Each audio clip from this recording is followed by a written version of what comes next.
सुल्तान महमूद गजनवी के ज़माने में ना चोरियां बड़ी होने लगी। तो सुल्तान महमूद कहने लगे मेरी क्वालिटी ये है कि बंदा फांसी लगने लगे मैं दाढ़ी हिलाऊं तो फांसी से उतर जाएगा। फांसी लगने लगे मेरा काम है दाढ़ी हिलाना और बंदा फांसी से फारग। ने कहा क्या बात है, पते एड्रेस सब के ले लिए। सुल्तान कहने लगा यार थक गए, चोरी कख दीवी तो चोरी लख दीवी, तो आज बादशाह का घर ना लूटे। रोज थोड़ी थोड़ी करते हैं तो बड़ा हाथ मारते हैं, कुछ हाथ तो आए ना। वो कहने लगे यार तू बड़ा दलेर चोर है, पहले दिन आया इतनी दलेरी। कहने लगे चलो आज सुल्तान का घर लूटते। चले महमूद गजनवी के घर की तरफ। जब पहुंचे ना दरवाजे पे तो कुत्ता भौंकने लगा। जो कहता था ना मैं पहचान लेता हूं, वो कहने लगा कुत्ता कह रहा है तुम्हारे अंदर एक बादशाह भी है, बादशाह है। तो बाकी तीन कहने लगे अजीब बेवकूफ है, हम तो एक जैसे हैं सारे। उन्होंने कहा नहीं है ना बादशाह मिसलुकुम, तू पागल है, आज तुझे गलती लग गई। दीवार बड़ी ऊंची थी, वो जो कहता था ना चढ़ जाता हूं वो चढ़ गया। रस्सा फेंका बाकी भी चढ़ गए। और जो कहता था सूंघ के बता देता हूं, उसने बता दिया कि इस कमरे में खजाना है।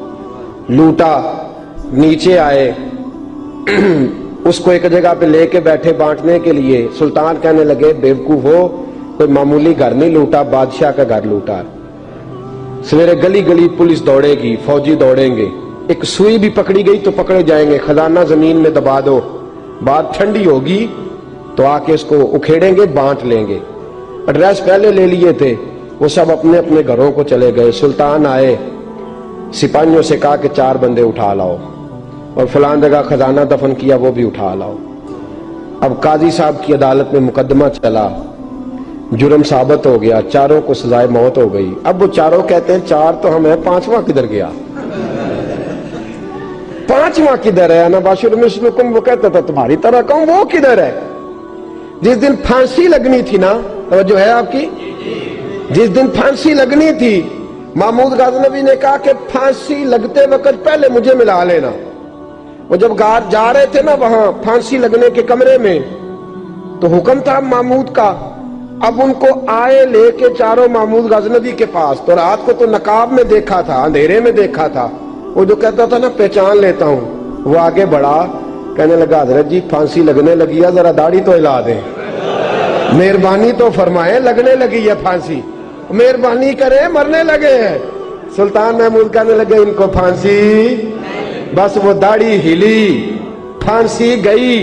महमूद गजनवी ने कहा चोरी ना करो, दरबार में आ जाओ, नौकरी पे बैठो, जो तनख्वाह कहते हो देता हूं, चोरियां छोड़ दो। चोरियां भी छोड़ दी, बंदे भी बन गए। महमूद गजनवी ने बाजू थामा और अपने पीर हजरत अबुल हसन खिरकानी के पास ले गए, बैत भी कराया, अल्लाह अल्लाह भी सिखाई, वली भी बन गए। मौला अबू नूर साहब वाले रामा फरमाते हैं बस यही बात है, वली अंदर ही फिरते रहते हैं, अंदर ही घूमते रहते हैं, लोग समझते हैं हमारे जैसे ही हैं। बस ताल्लुक ठीक रखना, कयामत में फांसी लगने मरासला आया।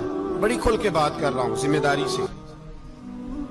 ये जनाब पाकिस्तान की जो बीबियां यहाँ हज करने आती हैं, वो बाजारों में बगैर नकाब के फिरती हैं।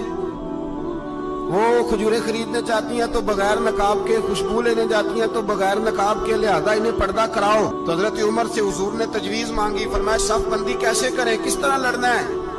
जनाब उमर फारूक रदी अल्लाह तआला अन्हु कहने लगे हुजूर ये जितने आए हैं ना काफिर लड़ने, ये किसी का कुछ चाचा लगता है, किसी का कोई मामू लगता है, किसी का भाई है, किसी का बेटा है, तो महबूबा सफ बंदी की क्या जरूरत है? जो मेरे रिश्तेदार है मेरे हवाले करें, मैं गर्दनें काट के आपको देता हूं। जो अबू बकर के बाप तो मेरा ही है ना। साहबजादे कहते हैं मैं अबू बकर सिद्दीक को छोड़ के चला गया, बाद में मुसलमान हो गए, कलमा पढ़ लिया। एक दिन घर में बैठे थे तो बात शुरू हो गई। साहबजादे कहने लगे अब्बा जी वो याद है ना जब मेरी ढाल से आपकी तलवार टकराई थी और तलवार गिर गई थी, तो मैंने आप सामने लिखा है कि अपनी सुरीन पर 2 दफा हाथ मारा, 2 दफा। कहने लगे बेटे तू उस वक्त काफर था, तूने मुझे छोड़ दिया। मैं जब वापस पलटा था ना उसी दिन उसी लम्हे, तो मेरे दिल में ख्याल था कि बेटे ने तो छोड़ दिया है, लेकिन अगर बेटा यूं मेरी तलवार के नीचे आता, मैं बेटा समझ के माफ ना करता, कुफर का नुमाइंदा समझ के कत्ल कर देता। سمجھ کے قتل کر دے.